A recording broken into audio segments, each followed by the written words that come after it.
రేవంత్ రెడ్డి గారు ఎంతసేపు ఎదుటి వాళ్ళ మీద బాడీ షేమింగ్, నువ్వు పొడుగు ఎక్కున్నావు, నువ్వు అద్దాలు పెట్టుకున్నావు, ఏంది చిల్లర మాటలు? నువ్వు ముఖ్యమంత్రివా ఏమన్నా స్ట్రీట్ రౌడీవా? స్ట్రీట్ రౌడీలు కూడా నీకంటే మంచిగా మాట్లాడతారు.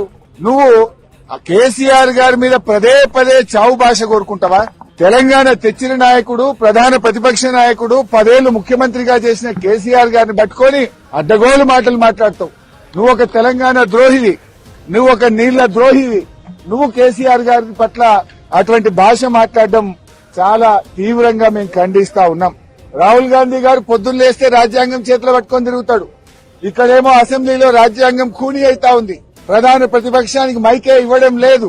అందువల్ల మేమందరం కూడా ఇక ఈ శాసనసభలో కూర్చున్నా వేస్ట్, మైక్ ఇవ్వకుండా ముఖ్యమంత్రిని తిట్టద్దంటాడు.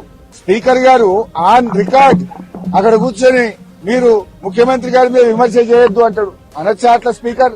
ముఖ్యమంత్రి గారి మీద మీరు మాట్లాడితే మీ మైక్ కట్ చేస్తా అంటాడు. మరి మేము ఉండేందుకు అసెంబ్లీలో? స్పీకర్ గారి పక్షపాత వైఖరికి నిరసనగా ఈ శాసనసభ ఈ సెషన్ ను బీఆర్ఎస్ పార్టీ బహిష్కరించాలని నిర్ణయం తీసుకున్నది.